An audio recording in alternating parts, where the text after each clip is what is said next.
Après un premier succès, beaucoup deviennent complaisants. Les objectifs d'hier ne te motivent plus. Je l'ai vécu plusieurs fois et donc je te fais cette vidéo pour que tu ne tombes pas dans le même piège qui va te faire perdre des mois et te ralentir littéralement ta progression et ton succès. Pendant plusieurs années, j'ai créé du contenu, tu le sais très bien. J'ai eu pas mal de succès où j'ai pris 10K abonnés, où j'ai pris 20K abonnés, où j'ai eu des posts qui ont touché le million, etc. Et trois fois, c'est arrivé trois fois, même peut-être un petit peu plus, où dès que j'ai eu un premier succès, donc je vais parler par exemple de mon carrousel qui a fait 600 000 impressions, j'ai commencé à ralentir le rythme. Pourquoi? Parce que j'avais l'objectif de devenir viral à la base. J'ai atteint l'objectif et donc j'ai ralenti mes efforts. Pourquoi? Parce que je n'avais plus de raison de continuer. J'avais atteint l'objectif. Je suis devenu viral. Je suis resté dans la complaisance. Je me suis reposé sur les lauriers. Et peut-être que toi, tu le fais également. J'ai eu la même chose également lors de mes bons mois de vente où j'ai atteint 20 000, 25 000, qui était mon objectif. D'ailleurs, c'était mon objectif pour mes 25 ans. Et c'est un objectif que j'ai atteint 3 jours avant. Donc j'étais content, etc. J'ai fêté, enfin j'ai bien fêté, c'était sympa. Et le mois d'après, novembre, j'ai fait 8 000 euros, je pense. Même un peu moins, peut-être 6 000. J'ai drastiquement chuté. Pourquoi? Parce que j'ai arrêté de maintenir les actions qui m'ont permis, sur le mois d'octobre, d'aller chercher mon palier record. Et donc gros coup de choc, gros coup au moral. Je devais tout recommencer. J'avais eu les crocs parce que j'avais cet objectif-là. Je l'ai atteint, j'ai perdu les crocs. Tout ça pour en venir à un point essentiel dans ta carrière, dans ton aventure. Tu dois avoir des pourquoi beaucoup plus puissants que tes simples objectifs. Pourquoi tu fais réellement les choses? Si tu te poses réellement la question, ça va te maintenir éveillé avec assez de puissance pour continuer sur le long terme. Pourquoi maintenant je le fais?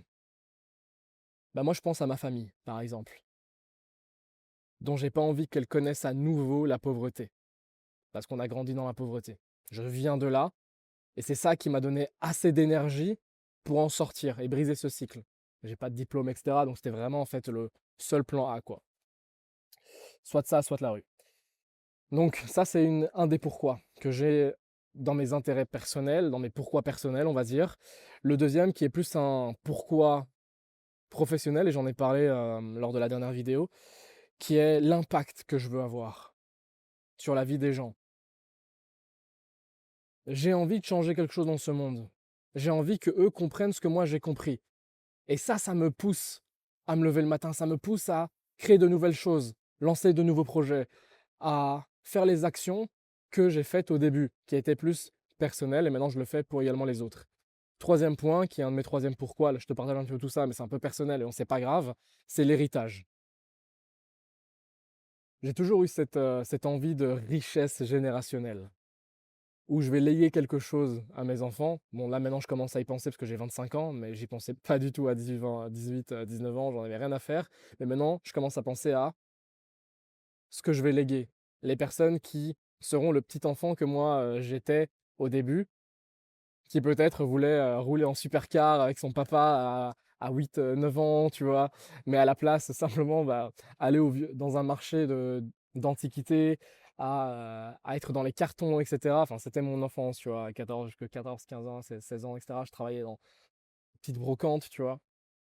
Vous avez l'équivalent en France, nous c'était à Bruxelles, Port de Halle pour ceux qui connaissent, place de jeu de balle. Je travaillais là, j'allais là-bas quand j'avais 12 ans. Bref, les objectifs qui te motivaient hier ne sont pas forcément ce qui va te motiver, ce qui va te motiver pour la suite. Tu dois créer de nouvelles raisons de progresser. Tes motivations doivent évoluer avec ton niveau. Ok? Tu es là, tu vas aller là. Les premières motivations vont te faire passer ici, mais les motivations qui vont te faire passer d'ici à ici ne sont pas les motivations qui vont te faire passer d'ici à là, à 100 000, 500 000, 1 million, etc. Tu dois changer ça. Trouve une motivation généralement qui va être plus grande que toi, tu vois. Ne travaille plus seulement pour toi, mais travaille pour l'impact que tu vas avoir. D'ailleurs, ça a été une question qui a été posée à beaucoup de billionnaires. J'en ai regardé pas mal, surtout The School of Hard Knock. Je sais pas si tu connais, je t'invite à aller regarder sur Instagram. Il a ce format d'interview qui a été repris un petit peu sur le marché français et il pose souvent la question aux gens pourquoi ils font les choses. Et il y a personne qui a donné un intérêt personnel. Ils ont toujours une mission tellement profonde et tellement loin. Ils veulent changer quelque chose réellement dans l'industrie, avoir un vrai impact, laisser une trace sur le marché, que c'est ça qui les motive tous les jours. Et ça doit te motiver également. Un point que je voulais aborder aussi avec toi, c'est arrête de te comparer vers le bas, tu vois. Se comparer avec la moyenne des gens, c'est ce qui va te rendre confortable, tu vois. C'est ce qui va te bloquer en termes de résultats. Quand j'étais à 3, 5K, etc. par mois, je me comparais en fait à la moyenne des gens. Je me comparais à mes amis qui étaient étudiants, pour le coup. Pendant que j'étais entrepreneur, ils étaient étudiants, ils faisaient peut-être 1 000 € avec leur job étudiant à côté. Ou alors à mes amis salariés qui étaient à 2 000, 2 500 € par mois. Et du coup, bah, comparé à eux, bah, je suis un petit peu le king. Je me sentais un petit peu comme le king, tu vois. Alors que quand j'ai commencé à me comparer à un nouveau cercle, aux meilleurs de mon industrie, des gens qui faisaient 50, 100 000, 500 000 € par mois, j'ai commencé à penser différemment. J'ai commencé à me dire que j'étais le plus petit de la pièce. Et ça m'est arrivé encore récemment, tu vois, où j'ai encore changé d'environnement, j'ai cherché un d'autres cercles sociaux, des énergies beaucoup plus intenses. Alors c'est difficile à expliquer comme ça, mais tu vas le comprendre si tu le vis. Quand tu passes de solo à entrer dans des cercles d'influence, etc., ta mentalité change. Tu deviens le plus petit de la pièce, tu vois. Et là, je peux te dire que tu fais plus le malin. Les compliments qui avaient l'habitude de nourrir ton ego avant, c'est waouh, waouh, c'est génial ce que tu fais. Waouh, t'as fait 8 000 €. What the fuck? T'as fait 8 000 €. Moi, on me l'a fait. Une... ma copine me l'avait fait à l'époque. T'as fait 8 000 €? Ah, pour moi, 8 000 €, c'est de la merde. Donc, c'était de la merde. Parce qu'il y en a qui faisaient 50 000. Elle me disait, attends, t'as fait 8 000. Elle faisait, waouh! Elle m'a fait comme ça, littéralement. Waouh, 8 000, waouh, c'est beaucoup, tu vois. Parce que j'étais entouré de personnes qui étaient à un niveau beaucoup plus bas que moi. Alors, ça peut sembler un petit peu égocentrique, etc., mais tu vas le comprendre si tu es entrepreneur. Les compliments, c'est quelque chose qui peut vraiment devenir dangereux, tu vois. Ils nourrissent ton ego et réduisent surtout ton sentiment d'urgence. Cherche plus les feedbacks que les compliments et les félicitations. Si tu commentes ma vidéo, et j'en ai eu des fois qui me disent simplement, voilà, ta vidéo elle est géniale, etc.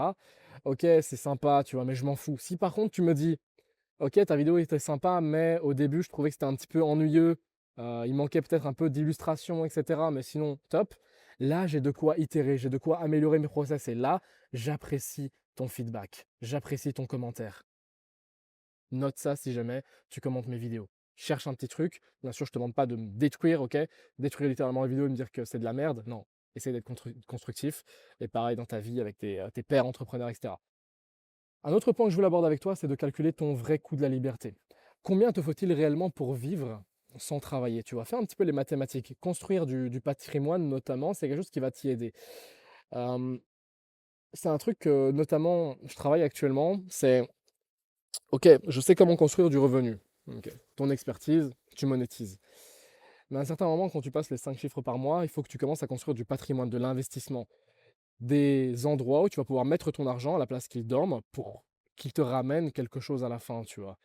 Parce que ta machine à cash aujourd'hui va s'essouffler à un certain moment. À un certain moment, peut-être d'ici 3 à 5 ans, elle va s'arrêter et tu n'auras rien qui va pouvoir te faire des revenus récurrents automatiques. Alors que si tu avais investi soit dans l'investissement, que ce soit en bourse ou que ce soit en investissement locatif, un truc que je suis en train de regarder petit à petit actuellement, et j'en parlerai au moment où je vais commencer à faire du vrai investissement, c'est quelque chose qui va vraiment te permettre de multiplier, en fait, de faire en sorte que ce revenu, bah, d'ici 5 ans, quand ta machine va plus fonctionner, je te souhaite qu'elle fonctionne le maximum de temps possible, mais à un moment, ça va s'essouffler, c'est d'office. Tu vois, on est dans un monde où ça évolue tellement vite que ce qui fonctionne maintenant va pas forcément fonctionner dans 5 ans, donc il te faut quelque chose d'autre.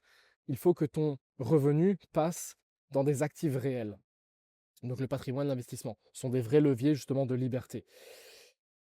Le subconscient va diriger généralement plus que ta volonté, tu vois? Ça, c'est un truc que je voulais aborder avec toi. Si tu crois pas profondément à ton objectif, tu saboteras tes propres actions. Tu peux vouloir, par exemple, vendre, à tout prix, tu vois? Tout en associant et moi, c'est un truc que je faisais au début, j'associais l'argent à quelque chose de négatif, une connotation négative et j'essayais de vendre à tout prix et je pensais que je prenais simplement l'argent des gens Et j'ai mis beaucoup de temps à avoir des appels de vente qui me généraient de l'argent vraiment, où les gens étaient convaincus d'investir avec moi. Pourquoi? Parce que j'avais ce modèle mental qui brisait littéralement ce que je voulais accomplir. Donc, tu as des croyances limitantes et tu dois les changer avant même de commencer à vendre, etc. Maintenant, ce que j'ai pu mettre en place, c'est une croyance qui va changer le fait de simplement, ouais, j'ai envie de prendre de l'argent des gens, à en fait, j'aide les gens. Je prends leur argent. Pourquoi? Parce qu'ils vont pouvoir investir dans leurs compétences et mettre en place des actions dans leur business qui vont leur apporter plus par la suite. Et donc, tu changes la vie des gens. Plus tu vas recevoir également du feedback, les gens qui vont te dire effectivement, voilà, bah, j'ai appliqué ça, ça a généré du résultat, etc. Plus tu vas pouvoir être convaincu, mais tu dois d'abord être convaincu pour être convaincant. C'est très très important.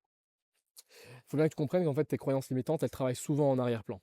Je vais check rapidement le record ici pour voir qu'on filme toujours. Ok.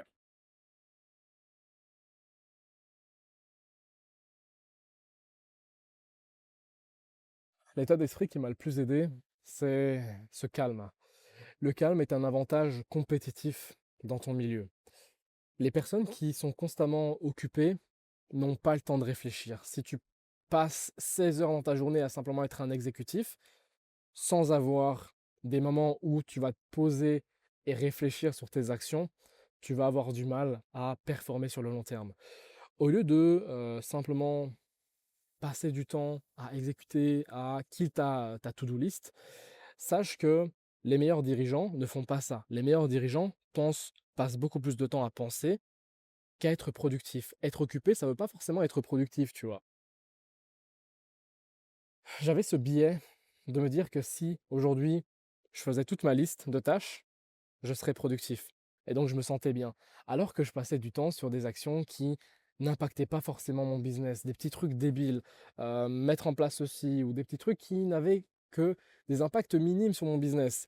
Alors que quand j'ai commencé à réduire mon temps de travail, où j'étais réellement un exécutif que 3 à 4 heures par jour, et les 4 autres heures de restant ou 4 à 6 heures restant de la journée, je pensais à réfléchir à comment j'allais faire les choses, à l'idéation, à comment je voulais amener les choses, à quelle est la meilleure manière de faire cette action, etc., etc. C'est là où j'ai eu le plus de résultats. C'est là où mes carousels ont commencé à être virales, où j'ai commencé à avoir pas mal d'engagement, à créer une communauté, etc., etc., etc. À vendre, à comment en fait je vendais un appel de vente. Ah oui, j'ai eu cette objection-là, mais en fait j'aurais pu réfléchir de cette manière-là. Peut-être que la prochaine fois, si je mets ça en place et je commence à réfléchir, réfléchir, réfléchir. Un bon entrepreneur, c'est quelqu'un qui reste dans ses pensées et arrive à avoir de la clarté dessus. Et d'ailleurs, un des premiers leviers que je veux vraiment que tu cherches à tout prix, c'est au lieu de te demander quel problème je résous, pose-toi plutôt la question, quel problème, une fois résolu, va en résoudre 10 autres. On a tendance à, quand on commence un projet, un business, on se demande, ben voilà, quel est le problème que je résous? Non, c'est pas ça le vrai levier. Ça, c'est le troisième levier, le quatrième levier. L'endroit où tu vas commencer à apporter de la valeur, mettre des méthodes, des systèmes, blablabla. Mais avant ça, pose-toi la question. Qu'est-ce que je résous fondamentalement qui va résoudre 10 autres choses? Si par exemple, tu veux perdre du poids, petit exemple rapide, mieux dormir va résoudre 80% du problème. Pourquoi? Parce que mieux dormir va t'apporter plus d'énergie, va augmenter tes niveaux de satiété et va faire en sorte que ta faim diminue et que tu puisses maintenir une discipline beaucoup plus facilement. Et pourtant, 80% des gens qui veulent perdre du poids vont commencer par aller chercher un plan de programme, un plan d'alimentation, mais ne vont pas penser aux fondamentaux qui vont rendre tout ça possible. Et c'est le problème justement qu'on rencontre également dans la niche du business, sur ton projet. Peu importe, tu ne te concentres pas sur ce qui va rendre ton projet viable, ce qui va faire en sorte que tu réussisses. Ce sont en fait les fondamentaux, les choses qui se passent sous la face, un peu immergée de l'iceberg. C'est un peu ce que j'appelle les leviers qui vont produire le rendement le plus grand. Tu vois, cherche toujours le levier principal qui va avoir le plus gros ROI, le plus gros retour sur investissement. Travailler notamment ton identité, donc ton personal branding, ton deep personal branding, c'est ce qui va faire en sorte que ton business commence à évoluer très très rapidement. Parce que ton identité, elle est littéralement un élément et un facteur clé, donc un des premiers leviers, qui va faire en sorte que ta création de contenu va performer, va faire en sorte que tu aies des résultats, va faire en sorte que tes appels de vente performent, etc., etc. Et dernier point que j'ai envie de partager avec toi, qui est très très important, qui va rendre un petit peu tout ça viable, c'est un peu les 3 habitudes clés que moi j'ai, que je maintiens jour après jour. Premier point, ça va être de bloquer du temps uniquement pour réfléchir.